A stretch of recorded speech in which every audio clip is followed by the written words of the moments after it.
ఇది చాలా కీలకమైన మనకి బాధ్యత. ఇది అంచెలంచెలుగా ప్రజల ఆకాంక్షల్ని నెరవేర్చే చాలా గొప్ప విలువైన ఒక అసెంబ్లీ స్థానాలు మనకి ఇచ్చారు. ఒక్క అసెంబ్లీ స్థానం ఇచ్చి ఇవ్వకపోయినా ఇంత దాకా పట్టుకొచ్చాం. ఈ రోజున 21 ఇచ్చారు మనకి. ఇది ఈ అందరూ అనుకున్నప్పుడు ఏమనుకున్నారు, భారతదేశంకి కీలకమైపోయింది ఆంధ్రప్రదేశ్ ఎన్నిక. ఎన్డీఏకి ఊతం ఇచ్చింది. అంటే మనం ఏది ఇది చిన్నది ఇది పెద్దదని లేదు. ఎప్పుడు ఏ సమయంలో అది కీలకంగా మారిపోతుంది. ఒకటే అవ్వచ్చు, ఇంతే అవ్వచ్చు, గోరంత అవ్వచ్చు, అది కొండంత అవ్వచ్చు. ఈరోజు గోరంత విజయం అంటే చిన్న దీపం వెలిగిస్తే ఒక మొత్తం ఎలా వెలిగినిస్తో జనసేన గోరంత దీపం కొండంత వెలిగించింది ఈరోజు ఆంధ్రప్రదేశ్. సో మీ అందరికీ నా ప్రత్యేక కృతజ్ఞతలు. చాలా ఉత్సాహంతో పనిచేద్దాం. ప్రజలు మామూలుగా మనకు వెన్నుతట్టి చెప్పలేదు, బలంగా నిలబడమని చెప్పారు మనకి. మీ వెంట మేము ఉన్నామని. అని ఒకటే అనుకున్నాను, పవన్ కళ్యాణ్ గారికి ఎక్కువ మెజారిటీ, నాకు అందరూ ఇంట్లో పవన్ కళ్యాణ్కి ఎక్కువ మెజారిటీ వస్తుంటే నన్ను మించిన మెజారిటీలు వచ్చేసినాయి మీ అందరికీ. అది నాకు చాలా ఆనందంగా ఉంది.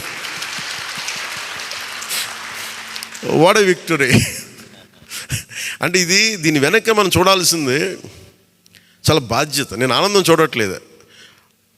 వేసిన ప్రతి ఓటు వెనక నాకు ఇలాగ అనిపిస్తుంది, ఓటు వేసాను జాగ్రత్త, ఈ భయం ఉంది నాకు లోపల. సో మనం ఈ ఉత్సాహాన్ని మీరు బాధ్యత కూడా తీసుకుందాం. వంశీకృష్ణ యాదవ్ గారి మెజారిటీలు చూసినా, మన రమేష్ గారి మెజారిటీలు చూసినా, ఒక్కొక్కరు మెజారిటీలు చూస్తుంటే వాహ్ అనిపించింది. అంటే ఇది కేవలం పవన్ కళ్యాణ్కి ఒకటికే జరగలే, అది ఆ పాయింట్. అంటే ప్రజలు ఎంత బలమైన మార్పు కోరుకుంటున్నారు అన్నదే దీని వెనుక మనం చూడాల్సింది.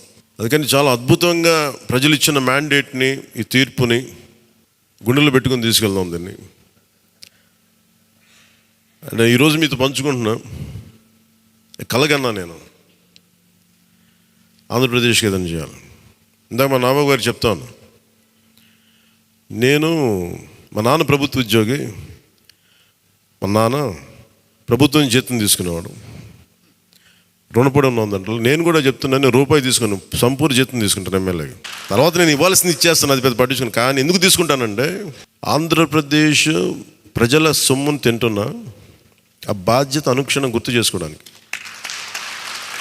ప్రతి రూపాయికి రేపు పొద్దున నన్ను ప్రజలు చొక్కా పట్టుకుని నిలదీయాలి, అందుకని తీసుకుంటున్నాను. నీకు డబ్బులు ఇచ్చారో మా ట్యాక్స్ పెయిడ్ మనీతోటి, నువ్వు ఎందుకు పని చేయట్లేదు అని ప్రజలకు హక్కు ఉండాలటడానికి కోసం నేను డబ్బులు తీసుకుంటాను. ఎమ్మెల్యేగా జీతం తీసుకుంటాను. చాలా కాలం అనుకున్నాను, ఎప్పుడైనా భవిష్యత్తులో ఎప్పుడు ఎమ్మెల్యే అయితే తీసుకుంటానా లేదా అని అనుకున్నాను. నాకు రూపాయి జీతం తీసుకుంటానని అలా కాకుండా నేను సంపూర్ణ జీతం తీసుకున్నాను. కానీ ఇవ్వడం కూడా దానికి కొన్ని 1000 ఇచ్చేస్తాను బయటికి, అది వేరే విషయం, అది కూడా చెప్తాను.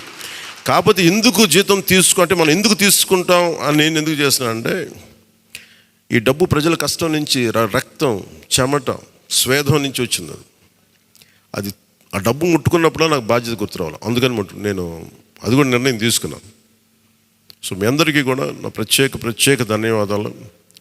మనందరం కూడా జవాబుదారీతనం ప్రభుత్వం ఎలా ఉంటుందో చూపిద్దాం. నిజమైన లా మేకర్, చట్టాలను చేసేవాడు. We are all law makers. చట్టాలను చేసేవాళ్ళం, చట్టాలను పరిరక్షించాల్సిన బాధ్యత ఉన్నవాళ్ళం. How a true law maker would be will show them. బలమైన వ్యవస్థను నడిపే వాళ్ళు ఎలా ఉంటారు. భవిష్యత్తులో పొలిటికల్ లీడర్ అవ్వాలంటే చాలా ఇన్స్పిరేషన్ ఇవ్వాలి. మీ అందరినీ ఆ ఇన్స్పిరేషన్ కోరుకున్నాను మీరు ప్రతి ఒక్కరి దగ్గర నుంచి. బాలశౌరి గారు వెళ్తారు రేపు పొద్దున పార్లమెంట్కి. ఆంధ్రప్రదేశ్కి కావాల్సిన డిబేట్స్లో మాట్లాడాలి ఆయన. తంగెళ్ళ ఉదయ్ శ్రీనివాస్ మొట్టమొదటిసారి గెలిచాడు. మీ బాధ్యత మాట్లాడాలి పార్లమెంట్లో, మర్చిపోకండి. పరిచయాలకి వీటికి కాదు, మీరు పార్లమెంట్కి వెళ్తుంది, పని చేయడానికి వెళ్తున్నాం. అది మట్టుకు మీరు ప్రతి ఒక్కరు ఆపాద మస్తకం కింద నుంచి పై దాకా మీరు మర్చిపోకండి బాధ్యత. సో అందుకే మీ అందరికీ నా ప్రత్యేక ధన్యవాదాలు తెలియజేసుకుంటే, మా నాయకులందరికీ ఇప్పుడు నాకు ఢిల్లీ వెళ్ళాల్సిన సమయం వచ్చింది, ఎన్డీఏ మీటింగ్ ఉంది. సో మీ అందరి ఆశీస్సులు తీసుకెళ్తాను, మీ అందరి నమస్కారాలు తెలియజేస్తాను. సో నేను రాగానే మళ్ళీ వచ్చి కలుద్దాం. అవినీతి కోటలు బద్దలు కొట్టాం. సరైన బలమైన పునాదులతో ఉన్న ఆంధ్రప్రదేశ్ అని ఒక సుస్థిరమైన కోట నిర్మించుకుందాం అని తెలియజేసుకుంటూ మీకు ధన్యవాదాలు తెలియజేసుకున్నాను. జై జనసేన, జై హింద్.